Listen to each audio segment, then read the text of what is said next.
News Talk 610 AM and 102.1 FM. KBNU. KBNU News Time is 4:05. I'm Bill Walter with this news update brought to you by Logan Extermination. Officials are investigating after a fire was extinguished at a Box Elder County home. Garland and Tremonton fire departments responded after the fire was reported just after 11 a.m. on Saturday. Crews were dispatched to the scene of a single-family home on East Factory Street in Garland, where they said smoke was coming out of the west side. Firefighters who went into the home reported feeling heat and seeing thick black smoke. They located the main body of the fire in a bedroom and put the fire under control. No injuries were reported. The road was temporarily shut down in the area for emergency operations. KBNU News Time is 4:06. KBNU weather for tonight. Mostly clear skies, low in the low 50s, sunny and into the low 90s on Tuesday. Some of that monsoonal moisture starts working its way back in on Wednesday. Slight chance of showers and storms Wednesday afternoon, high around 90 degrees.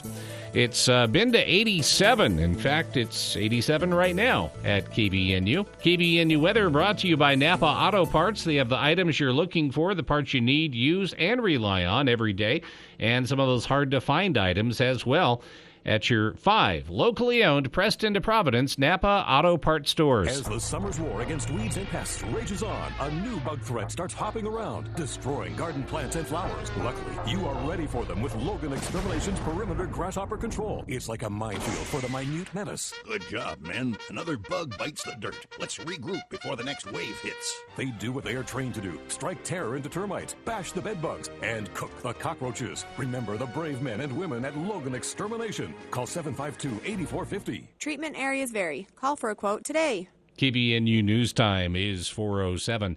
For the third consecutive year, target shooting is being banned at several northern Utah locations beginning immediately due to continuing drought conditions and wildfire concerns.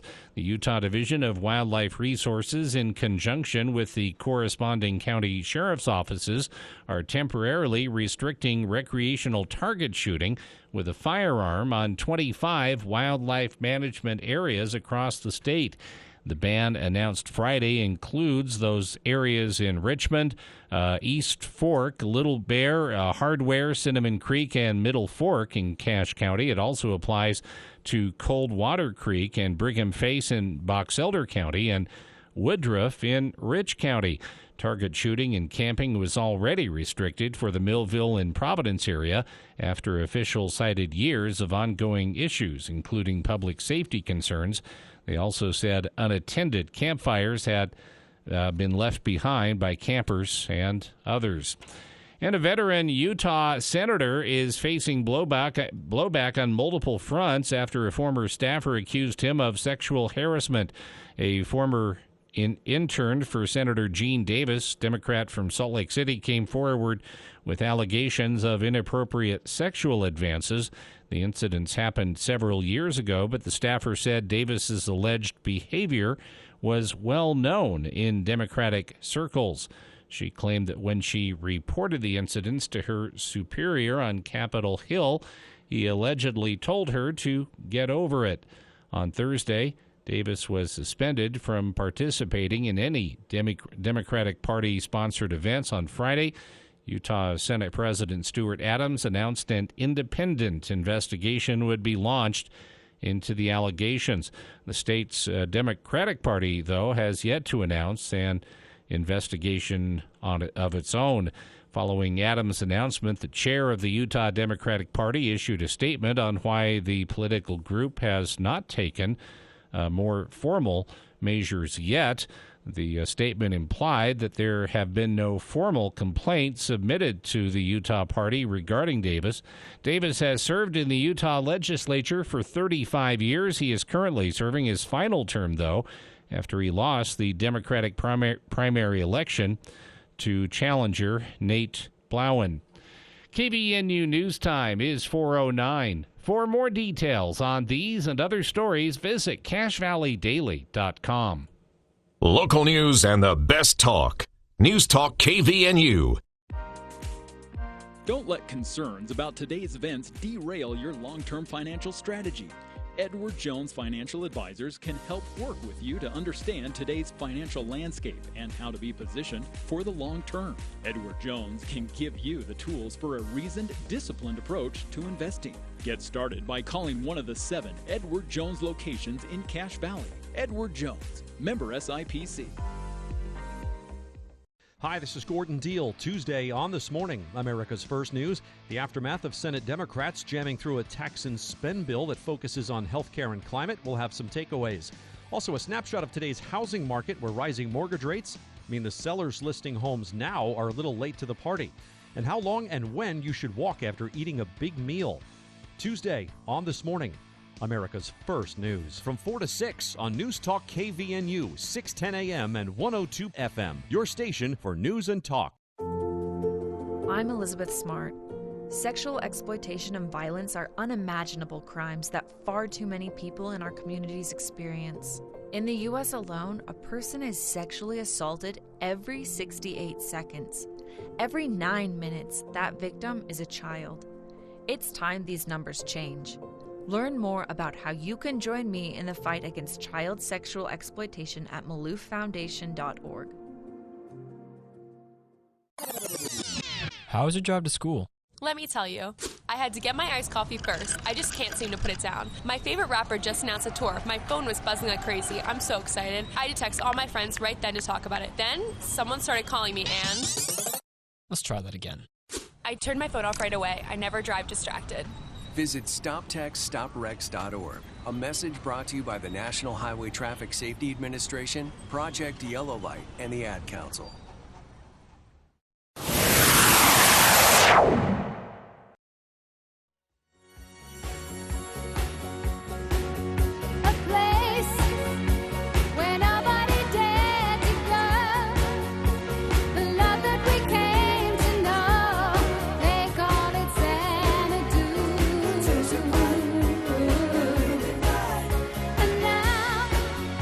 KVNU's For the People. Launching the show today with a little tribute there to Olivia Newton-John. Newton-John was famous, I think, mainly for Grease. Yeah, that really, just galvanized her career. I mean, if she wasn't popular before, she definitely was then. Yeah, and it's just... someone who had, recently sort of fallen out of the spotlight, of course. Though I have to say, Bill, she was younger than I thought she was. She was 73. Yeah. This year, at the time of her death. Now, so. I haven't seen an official cause, but I know she has dealt with several bouts of cancer over the years. Yeah. And the last report on her said that there was cancer down at the bottom of her spine. Oh, wow. That was several years ago. That was... So it could be related to that, just not sure. Yeah, she was first diagnosed with breast cancer in 1992 at the age of 43.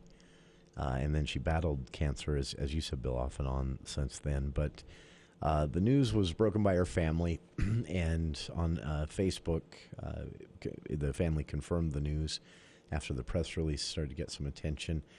She was a dame. She'd been ordained, or not ordained. I don't remember what the word is. It's one of those British things. I know they tap you with the sword when they make you a knight or a dame, but I don't know what the word is. It's not a coronation. I don't know. Anyway, she was basically christened. I don't know. Christened. It was adopted British royalty, is what that means. The family said she passed away peacefully at her ranch in Southern California. She had a big ranch down there, kind of an animal rescue sort of thing. And she said they said that she was surrounded by family and friends. So this wasn't a surprise. They knew it was coming. Her family was there. And the family asked for privacy from the media at this time. They did say, though, Olivia had been a symbol of triumphs and hope for the last 30 years, as she talked very openly about her battle with breast cancer and other types of cancer, and even set up the Olivia Newton-John Foundation Fund, which had raised millions and millions of dollars for research into plant medicines and therapies for treating cancer. So they asked that in lieu of flowers or any recognition, that everyone out there worldwide, if you'd like to honor Olivia Newton-John, donate to her foundation, which is ONJ, Olivia Newton-John, onjfoundationfund.org. And her career, she's always kind of been a favorite of mine, almost in sort of a ironic, jokey way, a satirical way, because a lot of her work is so dated that it sort of became ha-ha funny. But so growing up, I'm going to date myself here, a little story from my childhood related to Olivia Newton-John. I could one up you on the dating people. I'm going to use the word Laserdisc, which a lot of people listening right now are like, what? So there was this thing. Oh, those antiques, yeah. There was this thing before VHS, really, and that even is probably going over some people's black tapes you'd put in a thing called a VCR. So before VHS... VC what? Before VHS really took over and became the home theater staple up until DVDs wiped them out early to mid-'90s, there was this period where everyone... So they knew that home theaters, home movies were going to be a thing. There was a market for it. The few trial runs that had happened in small markets, not here in the U.S., overseas, Japan mainly, had been huge. And so everyone was kind of scrambling to come up with the thing that everyone would want. So Sony had their beta tapes, which were just slightly smaller VHS tapes, and I really don't know how VHS beat them out, but they did.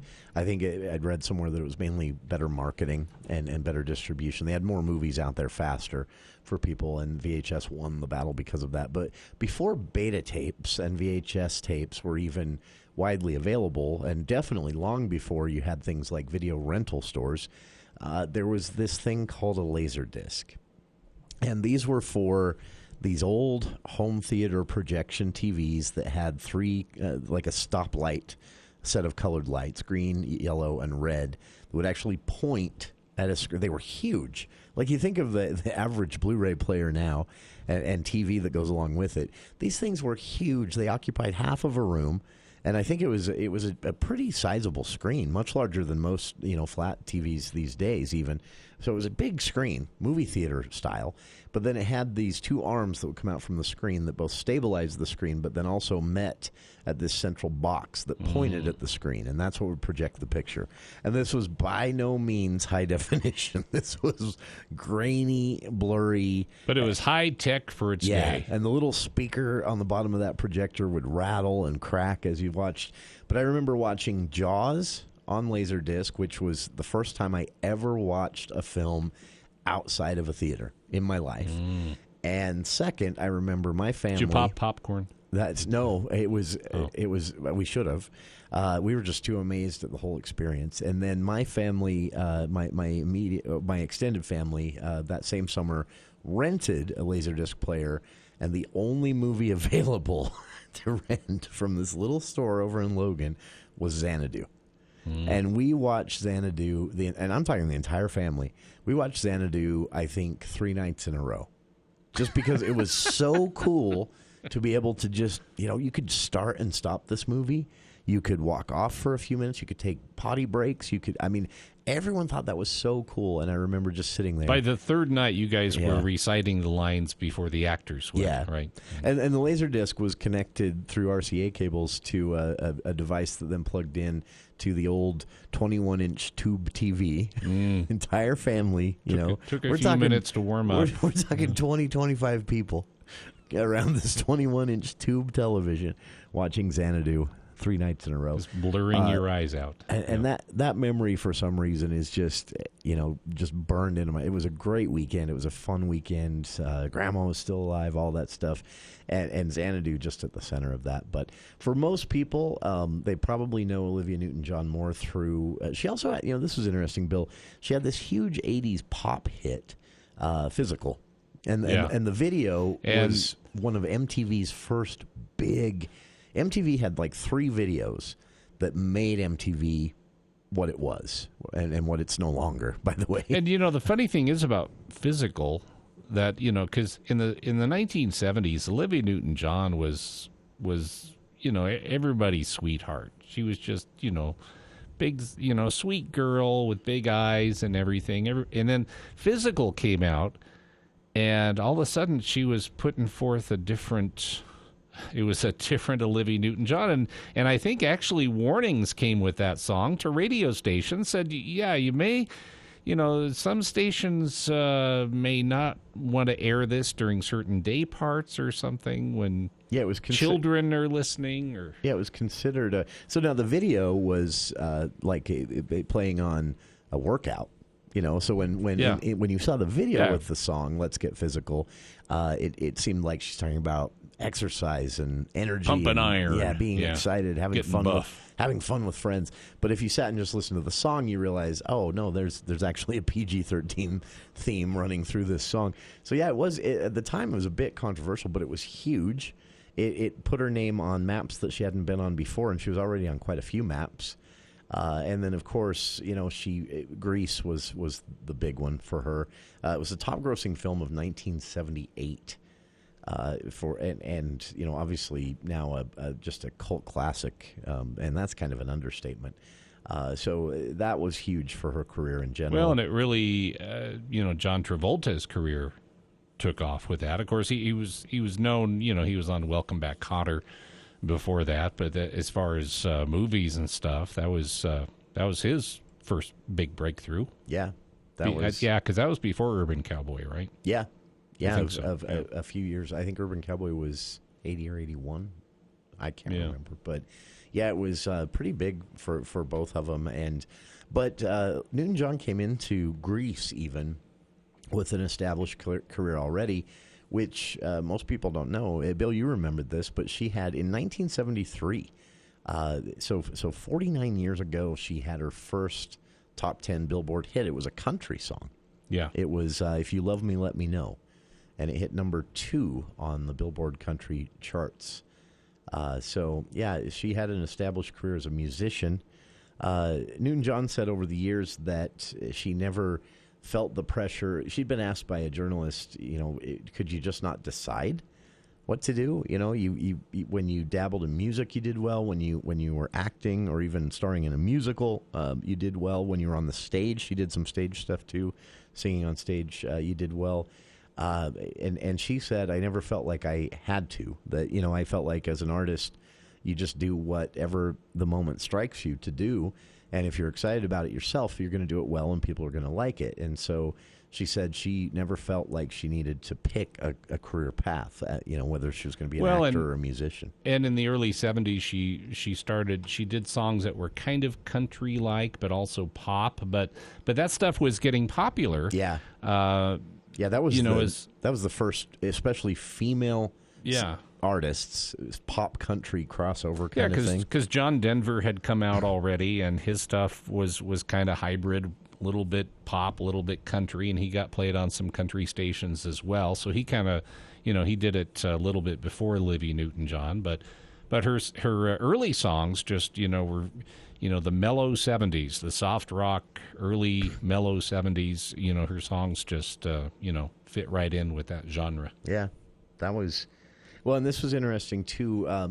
Her album that she recorded, she recorded several songs for the soundtrack of Xanadu. Her soundtrack album made more money than the film in box offices. Since then, Xanadu has gone on to become sort of a cult classic. And so I'm sure it's made a lot of money by now, but it was a box office flop. And if you ever see it, you'll understand why. It's aliens, and they through some painted mural in L.A., they managed to cross over from their world into ours, and then there's roller skating. Yeah. There's roller skating. There's a lot of movie didn't do as well. Yeah, it's an odd film, but the soundtrack was actually again another Billboard top 10 for Newton-John. And that all happened in 1980. So just an interesting career, and sad to see her go. She did interviews up until, I didn't know this. I went back and looked today after I saw the news. She did interviews up until just a few months ago, and she was really funny. Like she just seemed like this happy, just good-natured person that was enjoying life. And I always liked that about her. So, yeah, a little tribute to Olivia Newton-John. Coming up on the show, later on we'll speak with Cache County GOP Chair Shelley Giddings. They have a lot of events planned coming up, starting with their presence at the county fair, which they're going to do something a little special with this year. So we'll get details from Shelley on that and how you can get involved. Also, talk a little bit about what ended up being a very busy Congress at the federal level. I don't know that it's going to help Democrats in the elections because there are a lot of, as the prognosticators say, fundamentals not in their favor. Primarily, whenever one party has the White House, they tend to have a harder time in the midterms. So there's that, but there are some other factors as well. Inflation, gas prices aren't going to be an issue anymore, but they were looking to be for a while there as they drop, by the way. And so it's likely not going to change the dynamics much for Democrats, but another big bill passed. And Democrats are crowing about how many things they've gotten done in the first year and a half of Congress under the Biden presidency, from the infrastructure bill to the preceding that, the rescue, what ended up being the final pandemic rescue, to the just passed this weekend Inflation Reduction Act, which is the largest and most sweeping, I would say, climate bill that has ever happened in the history of the United States. And they were able to get quite a few Republicans on board with this, enough that they only needed Vice President Kamala Harris to vote the tiebreaker at a 50-50 split. So it was a pretty big weekend for Democrats, and senators from here in Utah, Mitt Romney and Mike Lee, had quite a bit to say about all of this. So we've got some clips and more coming up later on in the show. We'll be back with more of For the People right after this. Your local radio stations are here for you. No subscriptions or monthly fees necessary. We're here to give you the news, weather, and traffic you need and the music you love. But if the foreign-owned record labels get their way, it could stop the music. They want Congress to force radio stations to pay them more money simply to play their music. Don't let radio go silent. Text LOCAL to 52886 and tell Congress to protect local radio stations. This message furnished by the National Association of Broadcasters. For the second year in a row, Advanced Heating and AC is honored to be named Gold Medalist for Best of Northern Utah in the AC and HVAC category. They thank you for your support and vote of confidence in their company. You have many choices when it comes to your home's heating and air conditioning system. Make sure you choose the Gold Medal winning company, Advanced Heating and AC. Call 752-7272 or stop by their showroom west of DI. Online at advancedheating-ac.com. My simple solution to the problem was remove people from the scene and help them feel safer. In response to attacks against Asian Americans, Maddie Park raised over $250,000 to donate cab rides to the Asian community. There is so much more work to be done. We really need to come together and tackle this issue as a community. Support the Asian community. Learn how at lovehasnolabels.com. Brought to you by Love Has No Labels and the Ad Council.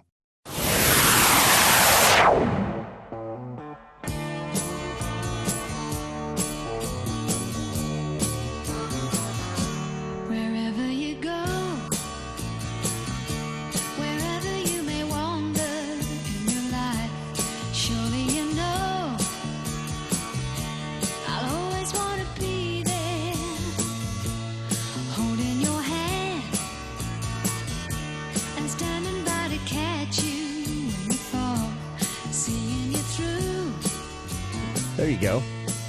The country years of Olivia Newton-John. Yes. In fact, that may have been her. Goodbye, Craig. See you, Craig.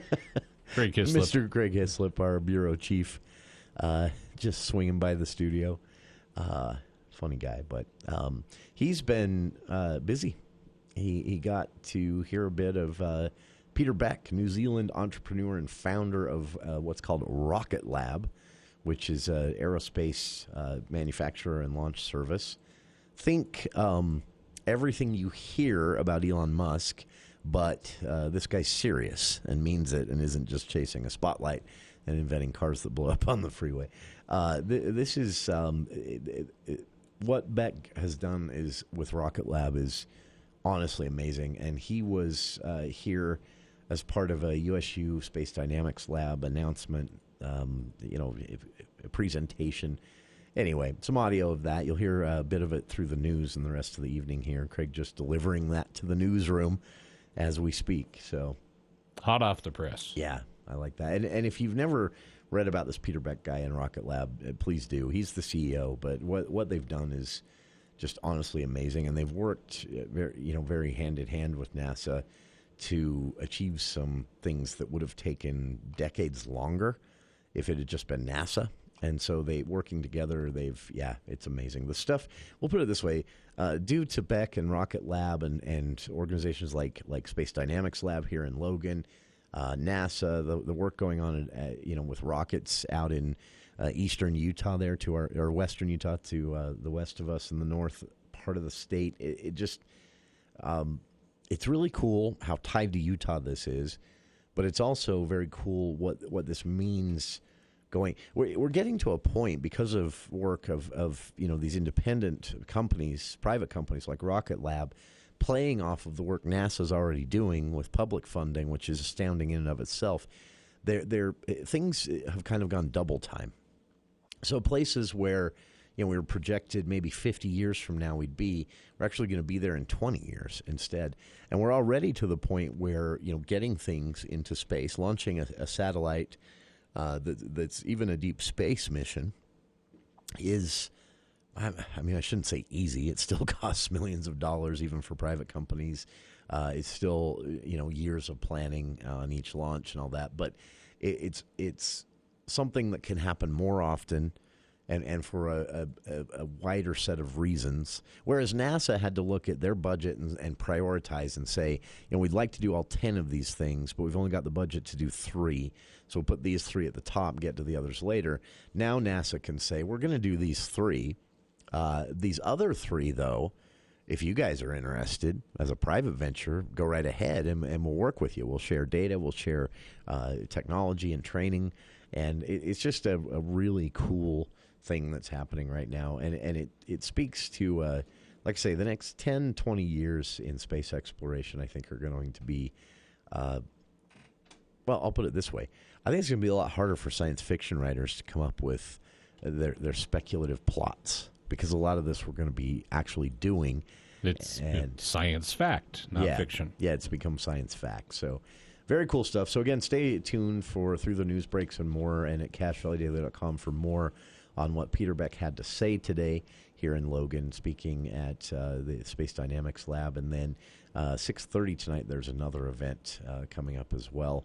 I've linked to that on our Facebook page, and I've also linked to a little bit about Rocketlab. It's rocketlabusa.com is their website.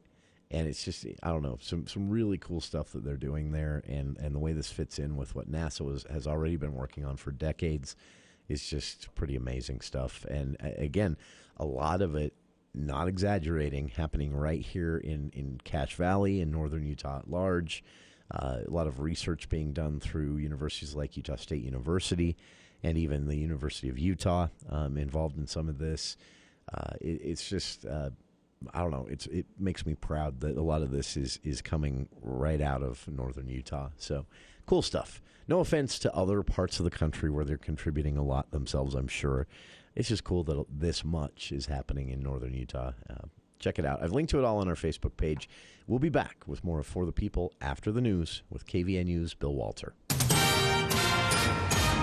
Thank you, Jason. And yes, we will get to some of Peter Beck's comments in this look at the news, brought to you by Whole Tree Care. 2 men were transported to the hospital after their motorcycles collided in Weber County.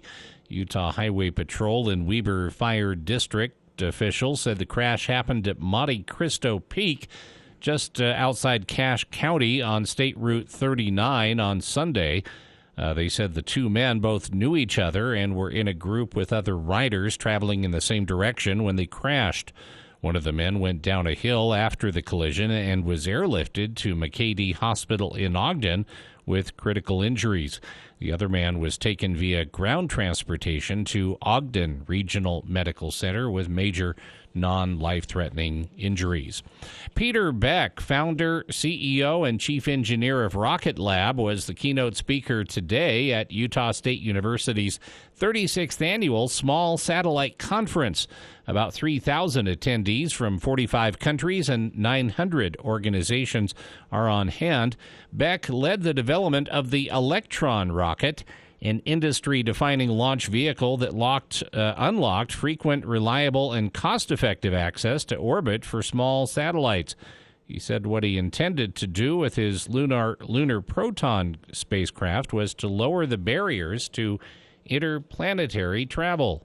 The capstone mission cost $10 million, and for that you got a ride on a rocket and a spacecraft that took you to the moon. And that spacecraft, it's the same spacecraft we're going to take to Venus, and it has the origins of the same spacecraft we're building, for NASA's mission, to Mars. He told attendees the barrier to do interplanetary travel affordably has been largely removed. The next barrier is obviously developing missions, and to some respects, convincing the public and also investors that these things can be very, very valuable scientifically, and ultimately very, very valuable commercially. I think that's all that's left to do. Under Beck's leadership, Rocketlab has established launch sites in the United States and in his native New Zealand. He was unable to make the trip to Logan, and he spoke remotely. And a man has died after a UTV crash in southern Utah. Officials say that deputies with Beaver County Sheriff's Office say a 79-year-old man from Colorado was deceased when they arrived at the scene just after noon on Saturday. They said the man was the sole occupant in the UTV and no one else was injured. The crash occurred near the Big John's Flat in the Tushar Mountains. Officials said the man was with a group of other UTV riders on a jamboree out of Marysville who were traveling on the popular Paiute ATV trail. KVNU News Time is 4:37. Men, sometimes women drop subtle hints like, Honey, we've been driving for a while. Are you hungry? Nah, I'm good. What's wrong? Are you crying? I'm starving and you won't let me eat. Women can speak a different language. So here's a hint, guys. Call Hull Tree Care to trim and shave your overgrown trees and shrubs. Your yard will look amazing. Your trees will be healthier. And your wife? Well, take her out to eat, okay? Hull Tree Care. That's HULL Tree Care. 760-6587. KVNU weather tonight, clear skies, overnight low in the low 50s, sunny, lower 90s tomorrow, and then a slight chance of showers and thunderstorms coming back into the forecast on a Wednesday, better chance on Thursday. It's been to 88, it's 85 right now at KVNU. KVNU weather brought to you by Cache Valley Hearing and Audiology, Cache Valley's most trusted name in hearing aid technology. Call Dr. Paul Danes at 753-HEAR or visit cachehearing.com. For more details on these and other stories, visit cachevalleydaily.com. Let's check Wall Street now with Edward Jones. This is Rochelle Hanks bringing in the Daily Financial Market Report on behalf of financial advisor Tom Arnold and Edward Jones for Monday, August 8th. Stocks tread water. Equities bounced between positive and negative territory in a narrow range before finishing little changed on Monday. It was a quiet start to the week after last week's gain that extended the S&P 500's winning streak to 3 weeks, lifting the index more than 8% over the last month. With no major headlines driving today's action, markets remain fixated on the Fed's approach for rate hikes in the coming months.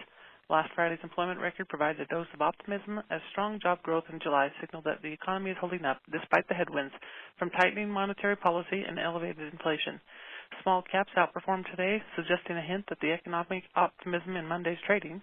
Electrical vehicle and solar stocks also saw a boost from the potential environmental spending initiatives contained in the latest bill working its way through Congress. Interest rates were broadly lower on the day, with the 10-year Treasury yield falling below the 2.8% level. U.S. equities closed lower today. The Dow closed up 29 points at 32,833. The Nasdaq closed down 13 points at 12,644, and the S&P closed down 5 points at 4,140. In stocks of local interest, Thermo Fisher is down $6.31 to $583.95. Home Depot is up $2.28 to $311.97. Autoliv is up $2.65 to $81.29. Lowe's is up $2.76 to $201.84. Walmart is up $1.03 to $127.61. Nucor is down 9 cents to $136.55. Coca-Cola is down 41 cents, $62.97. Kroger is down 16 cents to $47.09, and General Electric is up 82 cents to $75.18. In commodity markets, the price of crude oil was up $1.54 to $90.55, and the spot price of gold was up $13.60 to $1,804.80. This has been today's Financial Market Report, brought to you on behalf of Edward Jones, member SIPC, and financial advisor Tron Arnold, serving individual investors with personalized attention and financial advice at 1202 South Highway 89 in Logan. If you would like additional information, please contact any of our 7 Edward Jones offices in Logan, Providence, and Smithfield. Daily commentary is also located on our website at edwardjones.com. When you struggle with low thyroid or autoimmune challenges, everyday activities can be hard to enjoy. Get more out of life with Red River Health and Wellness. Founded by Dr. Josh Red, chiropractic physician, Red River Health and Wellness is committed to your well-being. With a focus on non-pharmaceutical practices, they help patients manage autoimmune and thyroid conditions, including Hashimoto disease. Improve your quality of life. Call Red River Health and Wellness today, 855-55-RIVER, with offices in Logan, South Jordan, Springville, and St. George. There's never been a better time to buy a new visionary home. Through the month of August, if you buy now, you save now. What does that mean? For new home buyers, through August, you can receive up to 3% of the purchase price back to use toward closing costs, or even to buy down the mortgage interest rate. That's potentially thousands of dollars in savings in upfront closing costs and on your monthly payments for the life of the loan. Contact a Visionary Homes new home consultant today to buy now and save now. Built for living, visionary homes.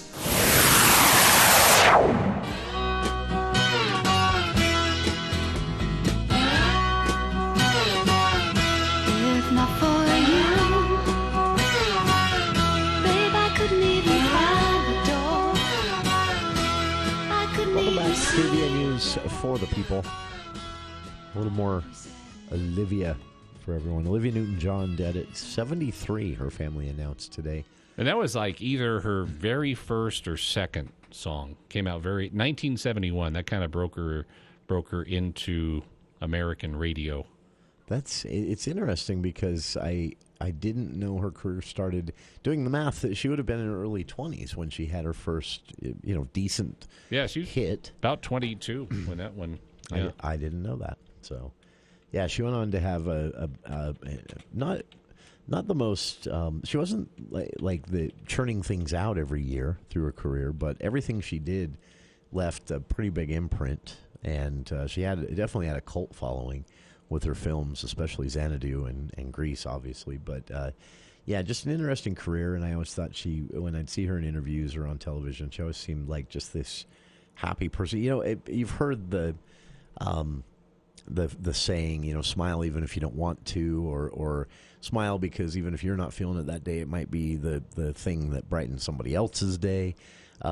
She always, I thought of, every time I would see that, I would think of her, because she always just seemed, and she had some hardship in her life too, but she always just seemed like she was having a good time and genuinely loved people and doing it. And it's hard not to think memorably of someone like that, even if you only saw them in the occasional interview or a hokey cult hit 80s movie.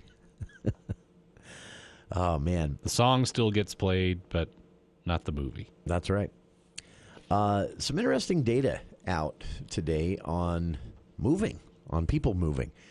You hear, sorry for our listeners in Idaho, I have some bad news for you today, because I know that this has been a popular refrain for some time about everything that you're unhappy with and where, in your state where things are going. The good news is, for our Idahoan listeners, the refrain, the cliche almost that I hear a lot, that most of the new people coming to the state that have moved here over the last 10, 20 years are coming from California. While it's not just California, it's also, for some reason, number 2 for migration to Idaho is Louisiana, but also Michigan, Mississippi, New Mexico. A lot of people from other states are coming to Idaho.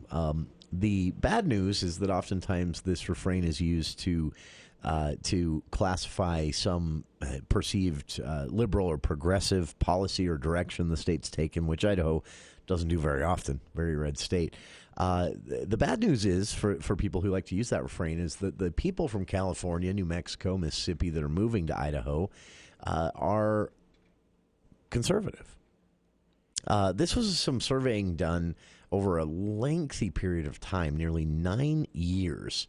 Pew Research has been doing this survey, and they started doing this survey to see where people were moving to and from and try and figure out why. And they knew this would be surveying that would never stop, ever.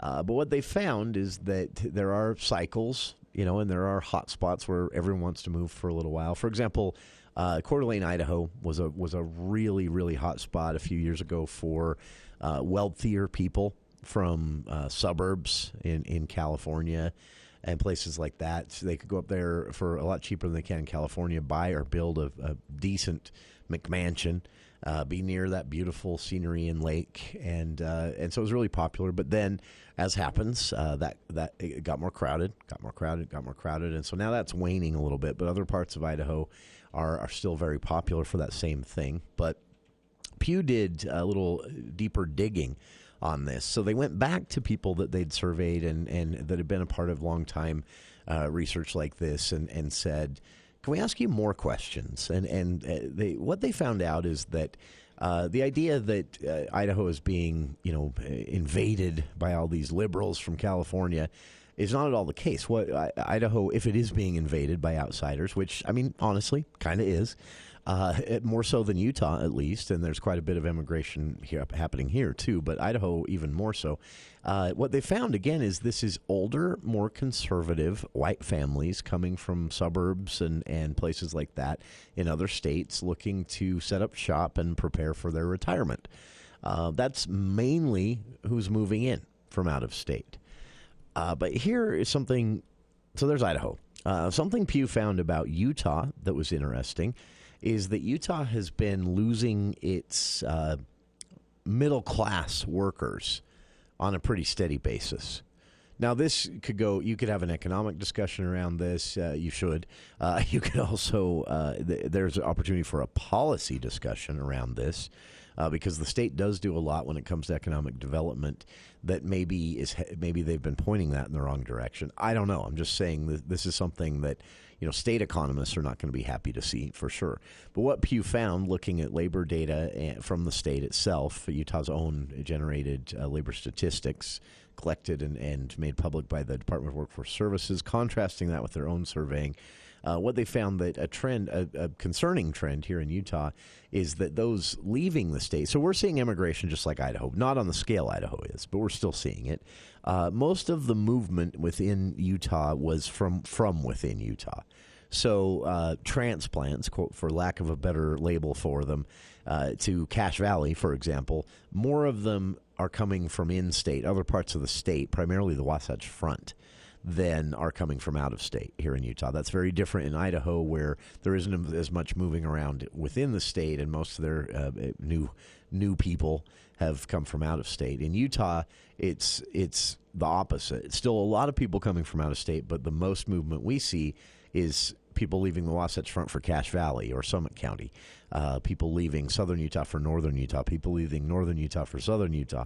That's what Utah sees mainly. But again, some concerning stuff that Pew found in this surveying, the people who have left Utah, and the reason they highlight this in their coverage of Utah, and I've linked to this, you can find this and a lot more at pewtrusts.org. But I've linked to this on our Facebook page because what they found about Utah when they started asking questions about, what type of job someone took in another state, if they listed that as the reason that they were leaving, what their average salary was going to be, what it had been here. What they found is that older folks who were either nearing the end of their working career, maybe eyeing up at retirement in the next 10, even 15 years, they weren't leaving, not in large numbers. Younger folks who graduated college and then set up roots here or just barely bought a home, or even those who graduated high school, got married and bought a home, they weren't leaving in huge numbers. The group that was leaving in increasing numbers each and every year for the last 7 were middle-class workers, people who were also in the middle age group. So they found people who were making, average salaries here in Utah, people who were roughly between 30 and 45, 50 years old. Those are the ones leaving Utah. Again, you can infer a lot from this, and maybe incorrectly. So I'm not going to try and do too much of that here. But one thing, if I were a policymaker, if I were an elected official within the legislature, looking at this data, thinking, maybe this needs to be a conversation legislatively or policy-wise. Maybe at least we talk about where GOED, the Governor's Office of Economic Development, is pointing all their money as far as bringing new businesses in. Maybe we need to talk about wages here in Utah. That would be my first reaction to this as a policymaker, because if you see this visualized, which you can, again, I've linked to it on our Facebook page, what you're seeing is a growing trend here in Utah, people getting out of college, establishing some roots. They've decided to stay here. And then as they age into, their 30s, 40s, 50s, middle age, a job offer comes along for a lot more money than they can make here in Utah, and they're willing to leave.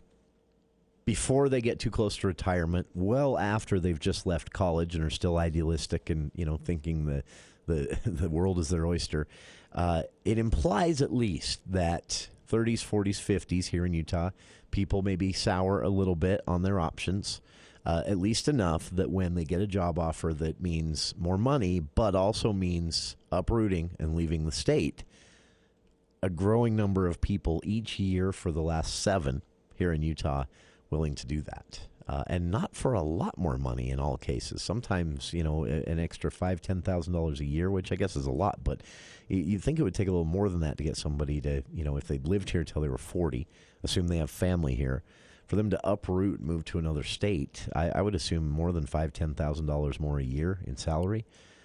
Maybe not. Maybe that's all it takes. But again, that is the fastest growing trend in labor and housing data that collected by Pew, contrasting with their own surveying. The fastest growing trend right now in Utah isn't people coming from out of state. It isn't people coming, even though there's a lot of this, isn't people moving from one area to the other. That's where most of our movement is, by the way, but it's still not that. The standout number as far as growth rate, the number that has increased the most in the last 7 years, Pew says, the number of people leaving Utah for higher salaries in their middle age groups. Interesting stuff. I've linked to it on our Facebook page. There's a lot of other stuff in there about western states, Intermountain Western states, Montana, Wyoming, Colorado. It's a fascinating read. It'll keep you busy all night. Some great visualizations that help you understand what it is they're saying the data says. And check it out. pewtrust.org is their website where you can find this and more, but I've linked specifically to this section talking about Utah and Idaho and immigration and migration. I've linked to it on our Facebook page, and we'll be back right after this. Oh, we live in a great area. Are you just back from a camping trip? Don't take your sleeping bags to the dry cleaner. Come to Mount Logan Laundry. For just a few quarters, our 55 or 80-pound washers and 80-pound dryers will have those bags clean for your next trip. Mount Logan Laundry has free Wi-Fi and drop-off service, plus they're open until midnight. Mount Logan Laundry really is the cleanest spot in town. Find them at 5th East and 9th North in Logan or in Brigham City on the corner of 1st East and 7th South. Mount Logan Laundry. This is Josh with Industrial Tool and Supply. Our Milwaukee tool sale is this Thursday from 10 a.m. to 2 p.m. The deals on Milwaukee are as low as ever. Purchase select M12 tools and get a free 2.0 amp-hour battery, or buy an M12 battery pack and get a select free bare tool of your choice. Need a charger? We've got it. How about a 12-volt 4-bay charger for only $90? Hurry in though, stock is limited. You'll find what you need at Industrial Tool and Supply in Logan. Who do you turn to if you want to change out your wood or pellet stove? Advanced Fireplace and Stove. They were voted the gold medalist for Best of Northern Utah for the second year in a row in the fireplace retrofit category. Be ready when the government's next wood and pellet replacement incentives pop up. Advanced Fireplace can help you navigate the paperwork. For more information, call Advanced Fireplace and Stove, 752-7272. Online, advancedfireplaceandstove.com. Fallout continues over the absurd bill that was passed, nearly $800 billion in cost, all the IRS agents rolling in, and Joe Manchin spurns sanity and sides with the Democrats. We will discuss all of that, plus Buck in studio. Senator Tim Scott going to be joining us first time on the Clay and Buck Show. We'll discuss with him what a GOP agenda going forward can look like if we do it the right way. That's coming up on Clay and Buck. 10 to 1 on News Talk KVNU, 102 FM and 610 AM.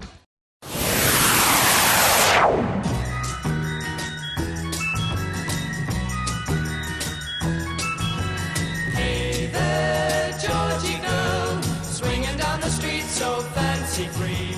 Nobody you meet. Shout out to, like Olivia Newton-John, another Australian. Passed away recently. Judith Durham. The name may not ring a bell, but maybe that song did. And the group that she was with, the Seekers, they were had several hits, kind of folksy, pop sounding music of the early to mid '60s. That's she has passed away at age 79. 79. I'd never heard her name. I'd heard the Seekers, and I'd heard that song, of course. So yeah, huge hit back in the '60s.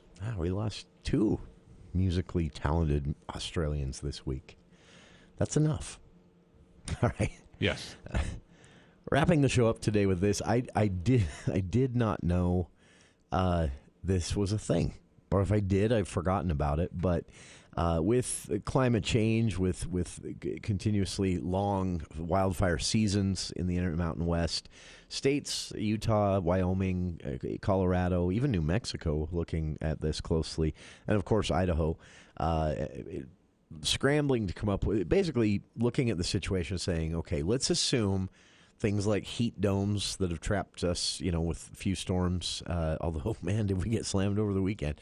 Bill and I were just talking about some of those downpours. It was crazy. Oh, that was such weird weather. Yeah, short storms, 15, 20 minutes. But, man, did they dump a lot in that 15, 20 minutes. And then back to just sprinkling and cloudy.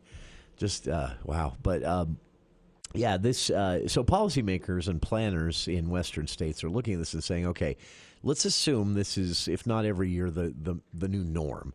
What does that mean? And then they're getting an answer back saying, well, it means wildfire seasons that last from March to October. It means that the cost of preventing wildfires is going to be larger in the state budget and the federal budget for these states through emergency aid each and every year. It also means that we have to get more creative about what we're doing. And so I've been tracking that. I've been following what a lot of the Western states were doing. And this morning I ran across this from Montana Free Press, their website, montanafreepress.org. The title of the news story, Tracking Eastern Montana's Silent Fire Starters. Well, who's not going to click on that link, right? So I did. It's a story about underground coal seams that can burn unnoticed for years, decades even. And eventually they burn near enough the surface and they burn hot enough that they're an instant wildfire. But in Montana, this is something the state has never really bothered to, understandably. They're underground. Not even the polluting, smoke from the burning coal is reaching the air. It's just getting, trapped in pockets and eventually settles and absorbed back into rock. So they've just let them burn. But they've known forever that eventually they burn to the surface. Well, they can. They don't always. Most often they burn out. But they can burn to the surface. When they do, they're hot enough that it's almost a guaranteed raging wildfire when this happens. And there's no way really to know for sure when this is going to happen. They do know where some of these underground seams that have been burning for decades are, and there is very little funding for these through the state, and the federal government so far has not classified that type of funding as emergency aid.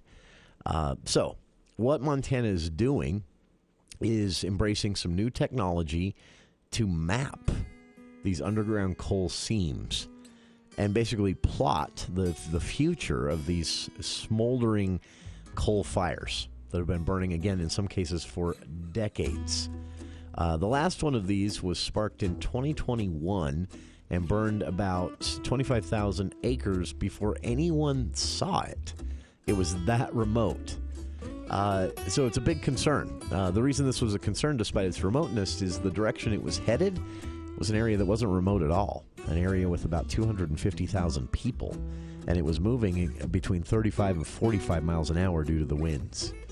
25,000 acres before anyone knew it was there, thanks to a coal seam fire. Montana embracing some seafaring technology in this. We'll talk about it, and also how Utah lawmakers are looking at this and saying, we might have a use for this too. That and Cash GOP Chair Shelley Giddings kicking off Hour 2.